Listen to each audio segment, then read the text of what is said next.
Court में case चल रहा है, ब्रजभूषण को पूरा बीजेपी पार्टी उनको सपोर्ट कर रहा है। हमारे साथ में अपोजिशन खड़ा है।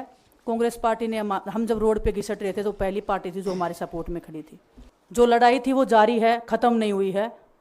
कोर्ट में हमारा केस चल रहा है, वो लड़ाई भी हम जीतेंगे, ज़िंदगी की जंग भी हम जीतेंगे। खेल में जैसे हमने कभी हार नहीं मानी है, तो हम इस नए प्लेटफॉर्म पे जो आ रहे हैं, देश की सेवा का भाव, और सिर्फ बोलने तक सीमित नहीं रहेगा। ये जितनी हमने कुश्ती में मेहनत की है, जितनी हमें किसान आंदोलन में मेहनत करी है, जितना अग्निपथ योजना के टाइम पे मेहनत करी है और बेटियों के आंदोलन में मेहनत करी है, ऐसे ही मेहनत करेंगे और कांग्रेस पार्टी को भी मजबूत करेंगे और देश को भी मजबूत करेंगे। थैंक यू वेणुगोपाल जी। अब स्वागत का सिलसिला समाप्त करने के बाद अधिकृत रूप से बजरंग पुनिया जी और विनेश फोगाट जी को पार्टी में शामिल करने का सिलसिला शुरू करते हैं। मैं आग्रह करूंगा वेणुगोपाल जी से, हमारे महासचिव प्रभारी दीपक बावरिया जी से और उदयभान जी से कि वो उनका स्वागत करके उन्हें पार्टी में शामिल करें। Thank you, welcome. Thank you so much sir. Thank you sir. Vineet ji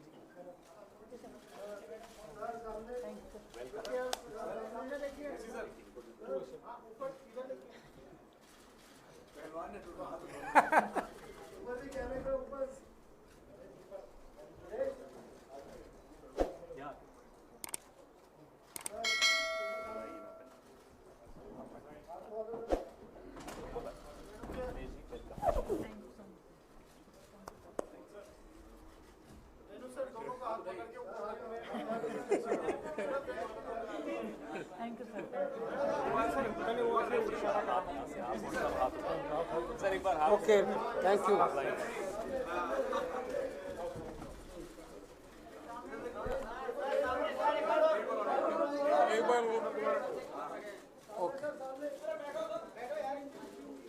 okay, thank you. अब मैं विनेश फोगाट जी से आग्रह करूंगा कि वो अपने विचार व्यक्त करें।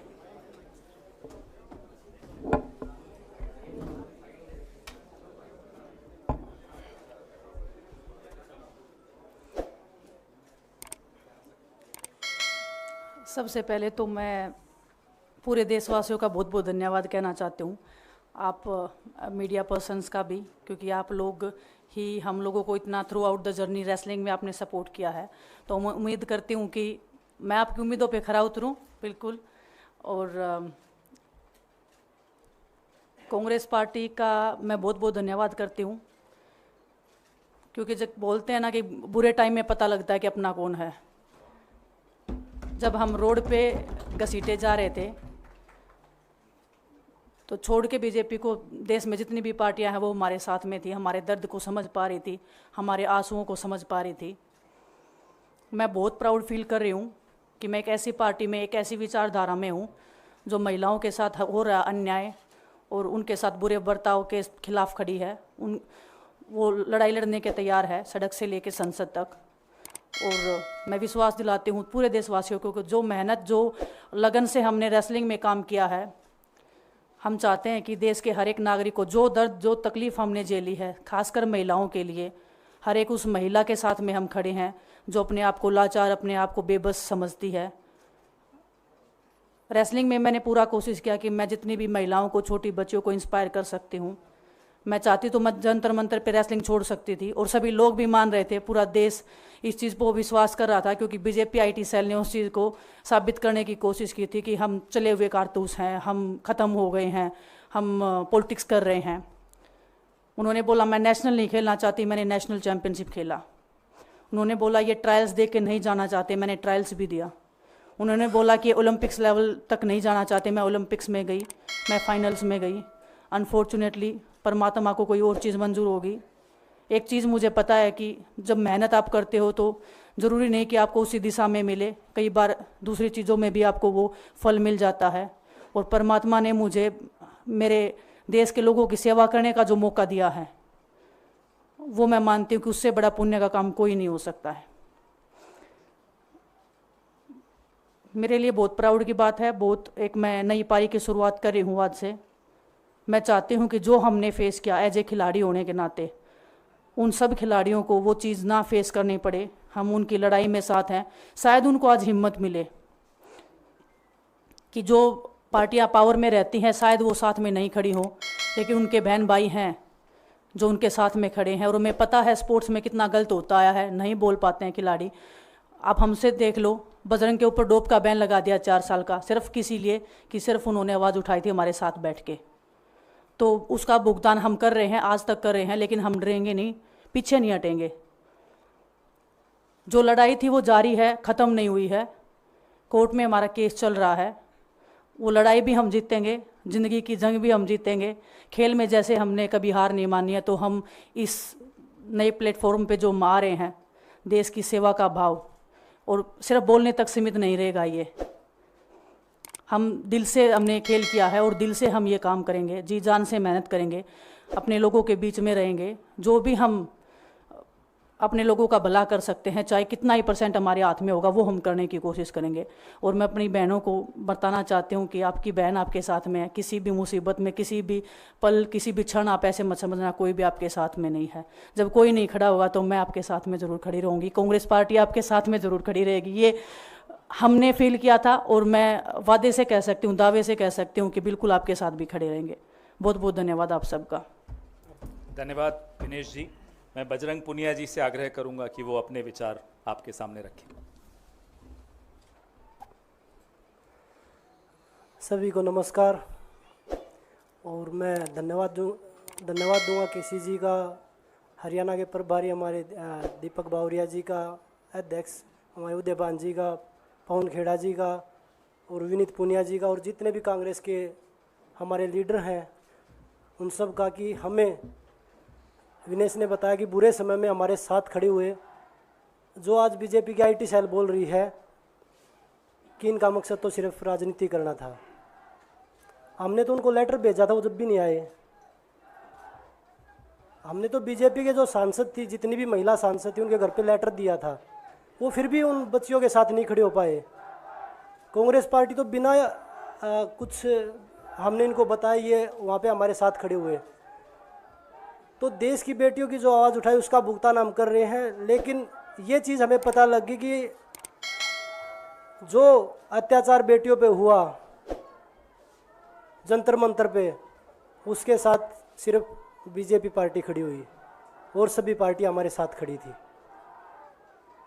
और जो भी आज हम इस पे कांग्रेस पार्टी में आए हैं, मैं धन्यवाद देता हूं सभी का।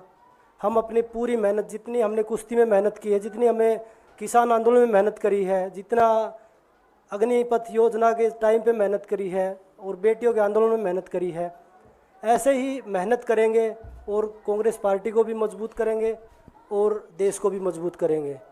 और ग्राउंड पे रह के काम करेंगे। जैसे रेसलिंग में बचपन से 7-8 साल की उम्र में लगे थे, जब ये पता नहीं था कि हम ओलंपिक मेडल जीतेंगे, लेकिन धीरे धीरे आगे बढ़ते गए, मेहनत करते गए, वो मुकाम हमें मिला। क्योंकि ओलंपिक से बड़ा कोई भी प्लेटफॉर्म नहीं होता। और जिस दिन विनेश फाइनल में गई, उस दिन पूरा देश जोश में था, पूरा जश्न हुआ। लेकिन अगले दिन जो घटना हुई, पूरा देश दुखी था। लेकिन कुछ IT सेल थी जो पूरा देश में जश्न मना रही थी। तो ये देश के लिए बड़े दुख की बात है। और पूरे देश को सोचना चाहिए कि आप किन लोगों को सपोर्ट कर रहे हैं। जो देश में खिलाड़ियों के साथ, महिलाओं के साथ, किसानों के साथ, जवानों के साथ जो अत्याचार कर रहे हैं, आप उन लोगों को सपोर्ट कर रहे हैं। तो मैं यही बोलूँगा कि हम मिलके मजबूती से लड़ेंगे और जो संघर्ष की लड़ाई उसमें हम हमेशा कांग्रेस के साथ खड़े रहेंगे। और जो विनेश ने बोला कि हम हर जो महिला, जो बेटियां, देश की बेटियां हैं जिनके साथ अत्याचार होता है, हम उनकी आवाज़ हमेशा उठाते रहेंगे। सभी का धन्यवाद। धन्यवाद बजरंग जी। अब कार्यक्रम को हम यहीं समाप्त करेंगे। सवाल नहीं ले पाएंगे क्योंकि बहुत सारी बैठकें हैं। वेणुगोपाल जी को भी जाना है, बजरंग जी को भी, विनेश जी को भी, दीपक जी को भी। अच्छा, एक एक करके फोर क्वेश्चन बोलिए।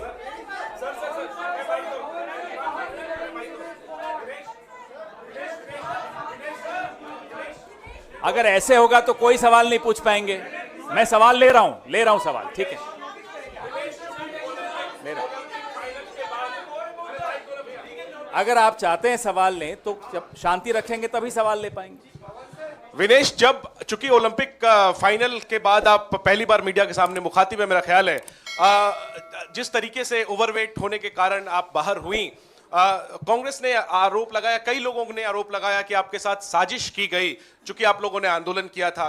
तो मैं पहला सवाल तो ये पूछना चाहता हूं कि आपको क्या लगता है, क्या साजिश की वजह से आपको पदक से दूर रखा गया? और दूसरा सवाल ये लोग जानना चाहेंगे, आपको बधाई कि आप कांग्रेस में आई हैं, आप शायद चुनाव भी लड़ेंगी और निश्चित तौर पे आप एक चेहरा है आंदोलन का, लेकिन लोग ये जानना चाहेंगे कि वो लड़ाई अभी अधूरी है, अभी अदालत में है, इसके पहले बीच में ही आपने राजनीतिक पारी शुरू कर दी। क्या ये बेहतर नहीं होता कि वो लड़ाई को आप अंजाम तक पहुंचाते? और राजनीति के लिए तो आपके पास काफी लंबा नहीं, इतना लंबा नहीं प्लीज। ओलंपिक फाइनल वाला पे जो ओलंपिक्स की आप बात कर रहे हो, किसी दिन फुर्सत में बात करूंगी। बहुत इमोशनल चीज़ है मेरे लिए। बरसों की मेहनत के बाद मैं वहाँ पहुँची थी। जो भी हुआ, जैसे भी हुआ, कैसे हुआ, सब मैं एक दिन डिटेल में बताऊंगी। थोड़ा सा आपको सब्र, आपको थोड़ा सा पेशेंस रखना पड़ेगा। उसके लिए इमोशनली बहुत प्रिपेयर होना पड़ेगा मुझे ही, क्योंकि मैं उस फेस में बार बार नहीं जाना चाहती। दूसरा आपका जो सवाल था, जी नहीं, मैंने आपको जब मैं बोल रही थी, मैंने यही बोला था कि लड़ाई अभी ख़त्म नहीं हुई है। कोर्ट में केस चल रहा है। ब्रजभूषण को पूरा बीजेपी पार्टी उनको सपोर्ट कर रहा है। हमारे साथ में अपोजिशन खड़ा है। कांग्रेस पार्टी ने, हम जब रोड पे घिसट रहे थे तो पहली पार्टी थी जो हमारे सपोर्ट में खड़ी थी। कनिका को लेने उन्होंने, उनको जो सपोर्ट दिया हुआ, आज हमारा परिवार हमारे सपोर्ट में खड़ा है, तो हमें एक ताकत मिलेगी, एक हौसला मिलेगा।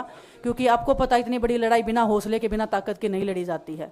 वो लड़ाई को हम अंजाम पे पहुंचा के आपसे उस दिन मैं बात करूंगी। बिल्कुल, धन्यवाद। विनेश जी और बजरंग जी, मेरा आपसे सवाल है, क्योंकि आप कांग्रेस पार्टी में शामिल हो चुके हैं, लगातार ये खबरें चल रही हैं कि आप लोग चुनाव लड़ना चाहते हैं।